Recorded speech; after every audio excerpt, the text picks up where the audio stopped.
Hi, welcome to Pennsylvania Newsmakers, and as always, thanks for watching. Well, the Pennsylvania Legislature has been back in town. That in town in this case is the Harrisburg, the capital.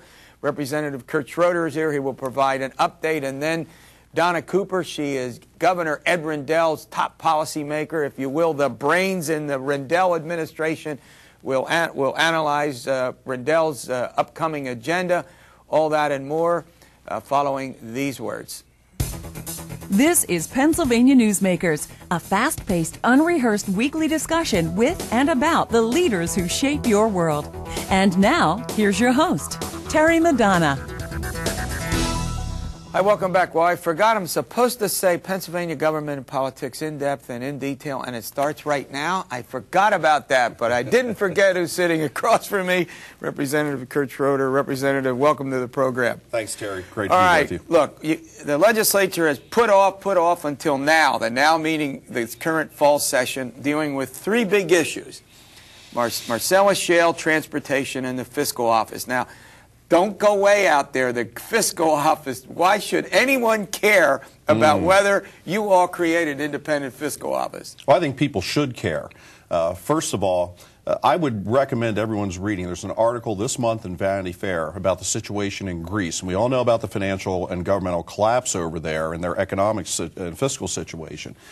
One of the ministers interviewed for that article makes the point that what happened in Greece wouldn't happen in the United States government because that we have an independent congressional budget office to check and monitor the figures that the administration goes to budget with. We don't have that here in Pennsylvania. And the CBO is gospel in Washington, isn't it? I mean, it's very well respected. It's respected by the Republicans, the Democrats. If the CBO says it, you can pretty much take it to the bank. The point is that the independent fiscal office would establish the parameters, how much has been spent by the state, projections moving forward, and that's what the legislature uses when it adopts a budget. Yes or no? Well, that's what we should use. Absolutely. But I mean, you use the governor's projections now. We use the governor's projections, and let's face it, the governor, any governor, is going to put their best spin on it.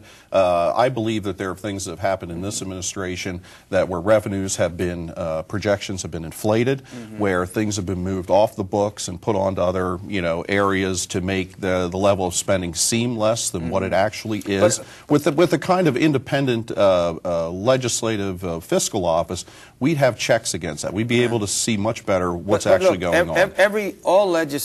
Many legislators and journalists have argued that all governors have over-projected revenues in the past as a normal course of doing business. Yet, because it gives them, in the end, more spending. No, yes, no.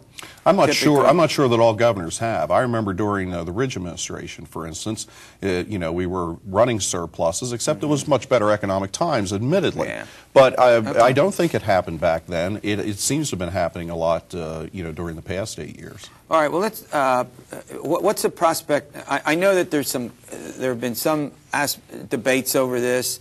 Some people for it, some people against it. Some have suggested that maybe the fiscal office ought to work in conjunction with the governor's budget office, that there could be some parallelism there, that the two would work together in making these projections. Is that something that you've heard as a possibility? Well, look, I think ideally it should be independent, but that doesn't mean there's not room to have some collaboration and some compromise proposal go forth. I'm not sure, how serious that discussion is, but it's something that I could certainly look at, sure. All right, we have about a minute left in this segment. Let's talk about the transportation budget. Everybody knows there's a need. Everyone admits this. All the studies have shown there's a huge need to do something with the infrastructure.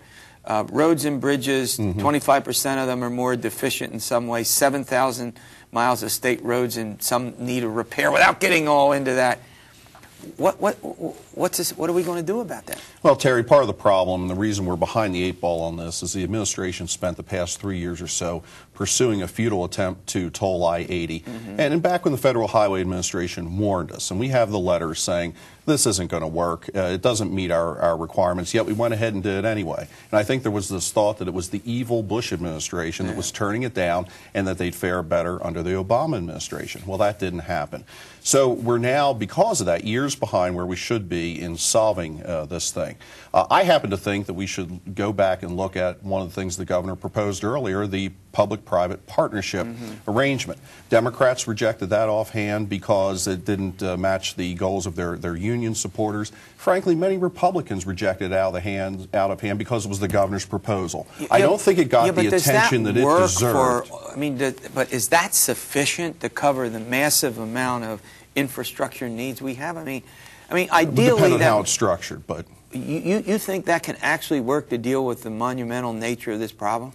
I think it can be a big start. I don't know in any single proposal if we're going to deal with the monumental nature of the problem. We'll be able to move forward and make progress. Okay. But I don't know if any proposal at this point is going to be able to cover the whole thing. We're going to run to break. When we come back, I want to talk about this issue that just won't go away, and it shouldn't because it's so important, Marcellus Shale. And then I'm sure we'll get another view on this from Donna Cooper, the governor's top policymaker, who will appear later in the program. Back in a moment. This broadcast of Pennsylvania Newsmakers is presented by the Pennsylvania Chamber of Business and Industry, the statewide voice of business, and by the Pennsylvania Cyber Charter School, bringing educational innovation and freedom to the children of Pennsylvania.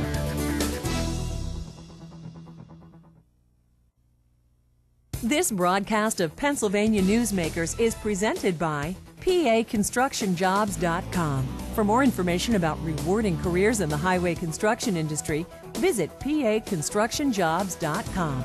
And by the Pennsylvania Manufacturers Association. Business in Pennsylvania is our business. Hi, welcome back to the program with Representative Curt Schroder. He's a State House member from Chester County.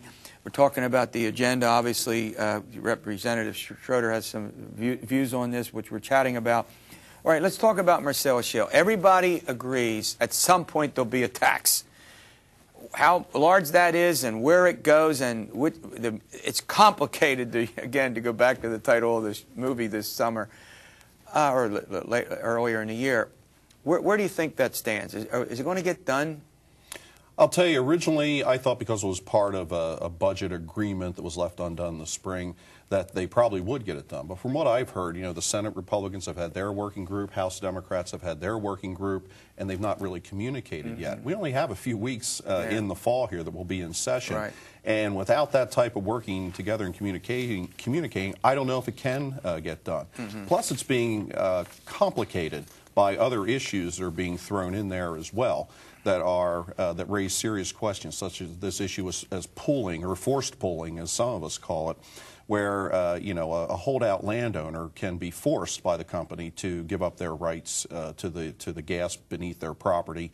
And in many of our minds, it puts the rights of the gas companies over the property rights of the landowner or the individual. There's also the zoning. There's zoning considerations that's been thrown into it, right? With each municipality has different zoning requirements. Right, and the companies want those zoning requirements kind of eliminated on them in their operations.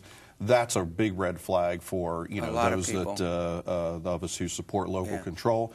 And I would just also say there's a real hesitancy, I think, on the part of a lot of members to raise a tax, any tax, during this type of economic downturn and situation that we're in.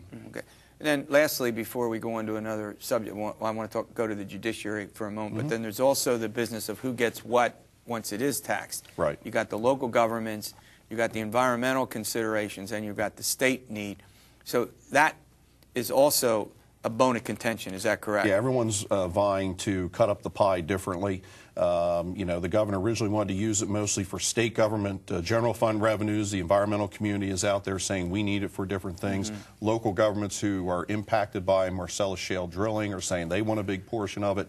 There's a lot of people vying to get this should it pass. Yeah, and we have some heavy hitters. Tom Ridge has been hired by the industry to weigh in, so this has now become a pretty big issue. All right, lastly, before I let you go, I want to talk a little bit about something that I think we don't talk very much about. It has to do with oversight of the state judiciary. Look, you guys watch the the governor's office carefully. The governor watches you. There's a lot of back and forth. Nobody can say it's not open, right? Right. You can say a lot of things about you guys in the House and the Senate and the executive branch, but boy, the judiciary, it's almost, you know, and it was designed that way. You know, no public pressure, independent, autonomous, but there are some problems with that, aren't there? There are. The judiciary is a branch unto itself. They self-police. They control their own actions.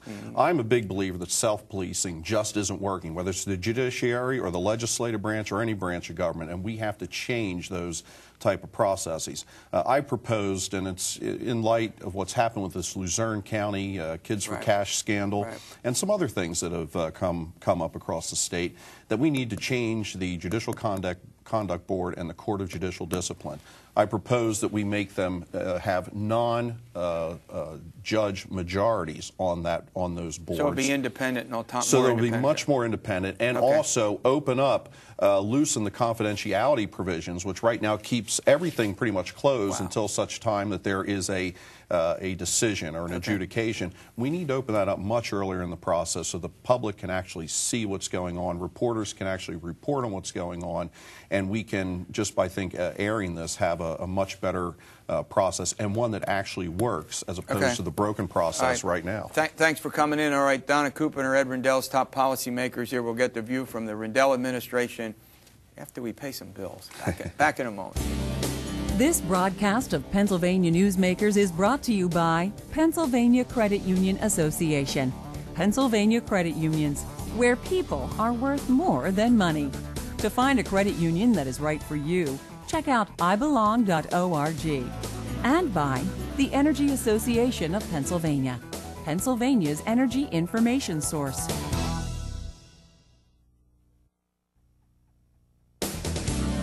This broadcast of Pennsylvania Newsmakers is presented by the State System of Higher Education.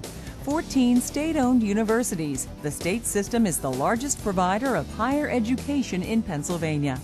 And by the Hospital and Health System Association of Pennsylvania, working towards a healthy Pennsylvania. Hi, welcome back to the program. Well, we have someone who's been called the brains of the Rendell administration. She's been on the program many times, Donna Cooper. She's the Secretary for Policy and Planning. All right, Ms. Cooper, let's look. I'm going to give you a chance to respond. The Rendell agenda, your boss, first of all, he won't go away. He won't go away. He's out there. He's pressers. Yeah. I mean, every other governor last year has said you do what you want over there in the legislature. What's that all about? Well, he's paid and it's full time, and we got a lot to do. And the citizens don't expect people not to be working in their last year. I like that. I like that spunky attitude. All right, let's go to some of the issues that we talked about. Let's talk about transportation. The state has, everyone admits the state has huge needs. Am I right? I won't repeat what it is. Right. Now, you heard Representative Schroder talk about Route 80, and what's, you can respond to that first, and then what do you think ought to happen with the $3 billion now they say is necessary? Right. Well, two things. I mean, Representative Schroder suggested that it was the governor's idea to toll I-80 and that we claim that we didn't get the tolling because the big bad Bush administration wouldn't do it. Both of those things are just flat out not true. It was not the Rendell administration's proposal to toll I-80. In Act 44, passed by the legislature with Republican leadership votes in both the House and the Senate, they included the tolling of I-80 because they didn't have the political will to adopt the governor's proposal to tax the oil companies. And if we taxed the oil companies, we wouldn't have had to pursue that. And in fact, we had numerous press conferences with Bush administration officials, Mary Peters, the Secretary of Transportation, who was very friendly to our proposal and whom we praised regularly. Yeah. So I just want to correct the record on that and say, okay, so that gets that madness from Representative Schroder off the table. Let's go to what needs to happen now. Look, it's a mystery to us why the House and the Senate have not moved a transportation bill. We had a special session on transportation many months ago. We put a menu together that, unlike what Representative Schroder said, would solve the transportation funding hole. But it requires some political will. Now here's what I don't understand. Here's what I don't understand. Representative, the chairs of the House Transportation Committee, Joe Markosik and Rick Geist, a Republican and a Democrat, both have all sorts of ideas which they supported. Where's the holdup if you got sort of some bipartisanship? Is it over in the Senate where there's been a reluctance to move a a bill forward? I think there's a lack of political courage right now in general in America about incumbents and about the impact of the upcoming election. And the recession. And the recession. I got it. But when you poll Pennsylvanians, they don't share the point of view that is exemplified by the malaise in the legislature. So they want to tax the oil companies. And they know their driver's license fee hasn't been increased since 1997. So, you know, how are you going to run a government with outdated fees and without an adequate tax system? They want good roads and they want less congestion. I mean, and the legislature's not giving it to them. Look, I'm neutral here on a lot of things. I have to be neutral here, but I don't think there's any doubt that everyone I brought on this program, I don't care who they are and what they've represented, say we have this problem. And the business community, we can't have a modern, if we don't have a modern infrastructure, we don't have a business. Right. Everybody agrees, but somehow, some way, we just can't figure out how to pay for it. And that, I think, I don't think it's we can't figure it out. I think we don't have the no courage. Will. Okay. It's a very simple math. Okay. You can't print money, so you've got to increase fees or assess taxes. Now, why we would want to let oil companies sell in PA and not pay taxes? They don't pay corporate net income taxes here, and so what we're proposing is close that loophole. Since there is $500 million due the Commonwealth in corporate net income taxes from oil companies that they do not pay because of the loopholes in our tax law, let's close the loophole, get $500 million, and every year we'll have that to support our transportation needs. All right, we're going to run to break. The Marcellus Shale, it's all the rage. Somehow resolving that problem. We'll get the Rendell administration view on that after talking about money. We pay some bills. This broadcast of Pennsylvania Newsmakers is presented by Highmark Blue Shield, changing the way health plans work for business with a variety of plan options for employers and more choices for employees. Information is available at highmark.com. Have a greater hand in your company's health. And by the Pennsylvania Healthcare Association, the future of long-term care.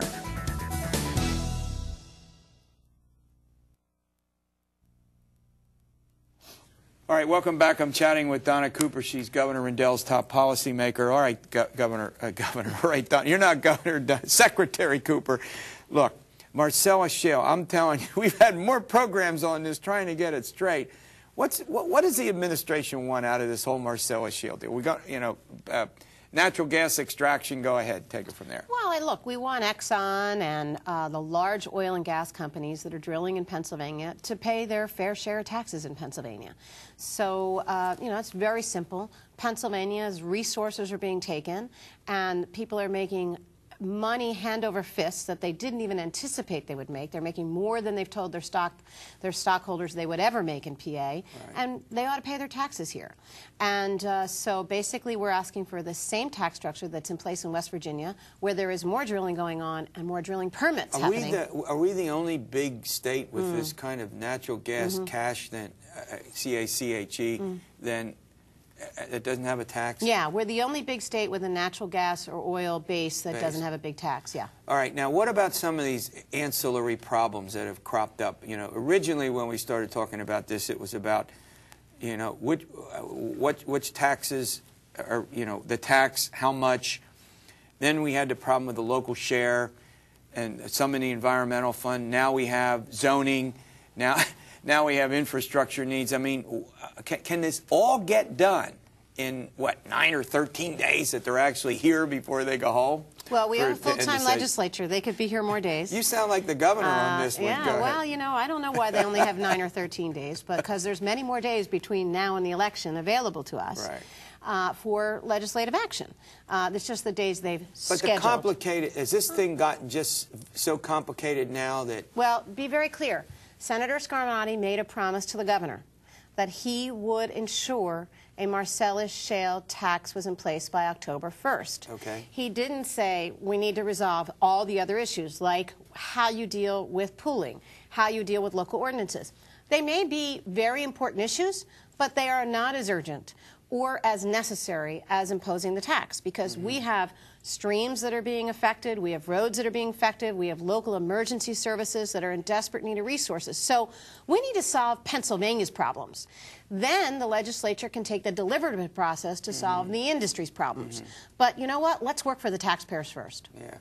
Okay, what's your sense as we talk at the end of September about whether this can get done? Are you optimistic about it in your discussions? Absolutely. This is not a complicated issue. It's establishing a rate and establishing a distribution. So there's two math formulas that need to be agreed to. I think we can get that done. All right. Before I let you go, let's talk. What else do you want to get done? I mean, you folks have done, stayed more active and more involved. We joked about it earlier, but then I think any governor in modern history, you're not going away, whether some of your critics would like that or not. I mean, is there anything else you want to try to get done? Well, we need to solve the transportation and Marcellus issues. Right. We ought to pass an upgrade of our alternative energy portfolio standards so we keep our national ranking as being one of the main states for renewable energy. Okay. We're desperate to try and get the House and Senate to focus on improving the solar standard in that bill. We want to have the Senate act on the pension bill so that we can save billions and billions of dollars for the taxpayers over the next 20 years. They're the most important things that we think the House and Senate should act on. But we also, as you know, have insurance companies in Pennsylvania that are, jacking up their health insurance rates, and we still have an insurance commissioner with no power to review health insurance rates. He can check your auto insurance and your life insurance, but not the biggest insurance bill you pay, which is your health insurance. Do you have a bill in the legislature? There's a bill in the Senate that the House already passed. They could concur, and it would ensure that in the next administration, the insurance commissioner, Republican or Democrat, has the power to review health insurance rates. The other question is, the governor now says that, I mean, even I think the majority leader made a comment that the state is staring at a $4 to $5 billion structural deficit, a structural deficit that the next governor is going to have. Maybe you're happy you are leaving. You don't have to deal with that problem. How serious do you think the long-term, I know you pay a lot of attention to this, the long-term budget situation is for the state? Well, it's very serious, and on February 8th we laid it out for the legislature. The governor was very clear. There is a $5 billion hole in the budget in the next year. And we laid out a proposal to cure that. The legislature chose to completely ignore that and acted as if, everything was fine. We could have taken action this year that would have mitigated that impact in the years to come. So next budget is going to be a very difficult budget. Will we be able to continue the track record of Pennsylvania being the only state to continue to invest in its public school system is up for grabs. And I know that's been a big legacy. That's been one of the hallmarks of this administration. And the results are clear. Our kids are doing better. So it works. Okay. All right. Well, look, I want to thank you. Good luck in whatever you do. I don't know if we'll get you back on before you move on. Gee, it's like 4 or 5 months and you folks are out of here. All right. As always, thanks for watching Pennsylvania Newsmakers, and you stay well.